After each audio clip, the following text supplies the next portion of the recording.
नमस्कार, the democratic mirror में आपका स्वागत है। लोकसभा चुनाव बिल्कुल नज़दीक आ गया है। 19 अप्रैल को पहले चरण का चुनाव है। देश में सभी नेताओं की रैलियां जोरों पर है। एक तरफ पीएम मोदी धुआंधार रैली कर रहे हैं, दूसरी तरफ विपक्ष के नेता भी पीछे नहीं है। लेकिन आज हम बात करेंगे देश की सबसे खास सीट, जी हाँ, देश की सबसे खास सीट, सबसे हॉट सीट की। वो सीट है बिहार की पूर्णिया। बिहार में पूर्णिया का सीट जो है, वहाँ का मुकाबला बहुत ही दिलचस्प हो गया है। आपको बता दें कि पप्पू यादव पूर्णिया सीट से निर्दलीय चुनाव लड़ रहे हैं। पहले ये बात हुई थी कि उन्हें कांग्रेस टिकट देगी, गठबंधन के वो उम्मीदवार होंगे, लेकिन आरजेडी इस बात के लिए राज़ी नहीं हुई, पूर्णिया सीट वो छोड़ने के लिए तैयार नहीं हुए। जिसके बाद पप्पू यादव ने पूर्णिया सीट से निर्दलीय चुनाव लड़ने का फैसला ले लिया। तो आज हम इस सीट की बात करेंगे कि इस सीट का मुकाबला इतना अहम क्यों है, यहाँ जो वोटर्स हैं उनका रुझान किस तरफ है, पप्पू यादव इतने ज़ोर शोर से चुनाव प्रचार क्यों कर रहे हैं, उनको क्यों लगता है कि वो इस बार चुनाव जीत जाएंगे, वहाँ का जातीय समीकरण क्या है। और दूसरी ओर हम ये भी बात करेंगे कि आखिर पप्पू यादव को चुनाव न लड़ने देने के पीछे आरजेडी की मंशा क्या थी। बिहार की पूर्णिया सीट पर मुकाबला त्रिकोणीय है। एक तरफ जहां जेडीयू ने अपने उम्मीदवार खड़े किए हैं, संतोष कुशवाहा वहां से उम्मीदवार हैं। दूसरी ओर आरजेडी ने जेडीयू की ही बागी उम्मीदवार बीमा भारती को टिकट दिया है। वहीं पप्पू यादव निर्दलीय चुनाव लड़ रहे हैं। तो यहाँ का मुकाबला जो है वो त्रिकोणीय हो गया है।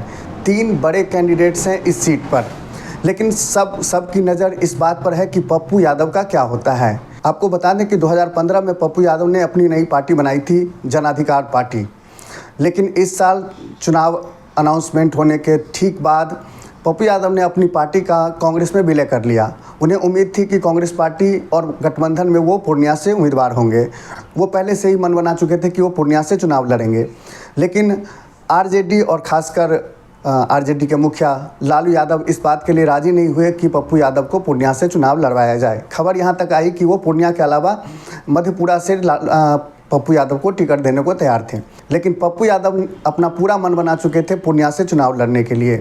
पप्पू यादव का एक स्लोगन बहुत ही फेमस इन दिनों हो रहा है, जब उन्होंने कहा कि वो दुनिया छोड़ देंगे लेकिन पूर्णिया नहीं छोड़ेंगे। जिसके बाद ये माना जा रहा था कि पप्पू यादव को अगर टिकट नहीं मिलेगी किसी पार्टी से, कांग्रेस से या आरजेडी से, या वो गठबंधन के उम्मीदवार नहीं होंगे, तो वो दोबारा निर्दलीय ही चुनाव लड़ेंगे। पूर्णिया एक ऐसी सीट है जिस सीट से पप्पू यादव पहले भी 3 बार चुनाव जीत चुके हैं, वो भी निर्दलीय उम्मीदवार के तौर पर। तो पूर्णिया की सीट जो है वो पप्पू यादव का गढ़ है।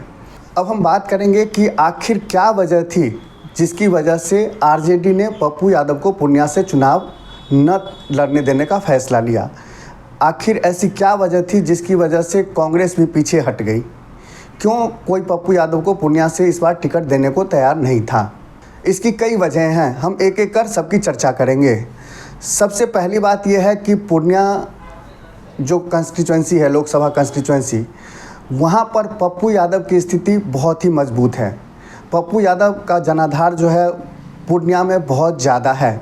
कोसी सीमांचल का जो ये इलाका है, यहाँ पप्पू यादव अपने बूते राजनीति करते हैं।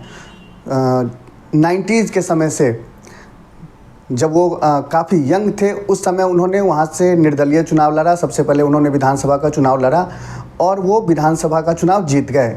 उसके बाद 1991 में उन्होंने पूर्णिया से लोकसभा का चुनाव लड़ा, वो भी निर्दलीय उम्मीदवार के तौर पे लड़ा और वहाँ से फिर जीत गए। इसके बाद 1996 में भी वो चुनाव जीते। लगातार पूर्णिया से वो 3 बार सांसद रहे हैं, वो भी निर्दलीय। तो पूर्णिया की सीट और वहाँ के लोग पप्पू यादव से जुड़े हुए हैं। पप्पू यादव का उस बेल्ट में बहुत ही ज़्यादा, बहुत ही मजबूत आधार है, जनाधार है। तो पहली वजह यह है कि आरजेडी और तेजस्वी यादव उनके जनाधार से डरे हुए हैं। आरजेडी और आरजेडी के मुखिया लालू यादव नहीं चाहते कि भविष्य में उनके बेटे तेजस्वी का मुकाबला करने के लिए कोई दूसरा लीडर खड़ा हो जाए। तो सबसे पहली वजह यह है कि उनका अपना जनाधार। दूसरा, पप्पू यादव हमेशा लोगों के बीच में रहते हैं, वो लोगों के लिए काम करते हैं। कुछ साल पहले जब बिहार में भयंकर बाढ़ आई हुई थी, तो सब ने देखा कि पप्पू यादव जो है सबसे आगे थे लोगों की मदद करने में। तो लोगों के बीच उनकी एक पॉपुलैरिटी है, लोग उनको चाहते हैं और जो ये चाहने वाले लोग हैं वो किसी जाति या किसी धर्म विशेष के नहीं हैं, बल्कि हर जाति में उनकी पहुंच है। हर जाति धर्म के लोग पप्पू यादव को अपना नेता मानते हैं। तो ये दूसरी बड़ी वजह है उनकी पॉपुलैरिटी और उनका काम, जिसकी वजह से बिहार के जो दूसरे लीडर्स हैं, आरजेडी के लीडर्स हों या दूसरी पार्टियों के लीडर्स, वो नहीं चाहते कि कोई बड़ा लीडर बिहार में खड़ा हो जाए। जो तीसरी सबसे बड़ी वजह है जिसकी वजह से पप्पू यादव पूर्णिया से गठबंधन के उम्मीदवार नहीं बन सके, वो वजह है उनकी जाति। बिहार की राजनीति को आप जाति से अलग करके नहीं देख सकते। पप्पू यादव और तेजस्वी यादव की एक जाति है, दोनों यादव समाज से आते हैं। ऐसे में लालू यादव या तेजस्वी यादव कभी नहीं चाहेंगे कि कोई दूसरा यादव जो है उनके समकक्ष खड़ा हो या उसकी लीडरशिप बिहार में बहुत मजबूत हो जाए। तो हम यहाँ कह सकते हैं कि उनकी जाति भी एक बड़ी वजह बन गई जिसके कारण उन्हें पूर्णिया सीट से टिकट नहीं मिला।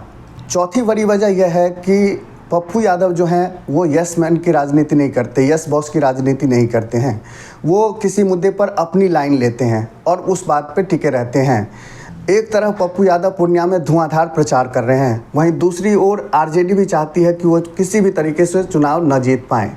अब इसको लेकर के आरजेडी ने एक नई चाल चल दी है। आरजेडी ने कांग्रेस के सामने ये प्रस्ताव रखा है कि पूर्णिया में एक रैली की जाए और उस रैली में तेजस्वी के साथ राहुल गांधी मंच साझा करें। अब अगर ऐसी स्थिति उत्पन्न होती है तो कांग्रेस के लिए बहुत ही दुविधा की स्थिति होगी।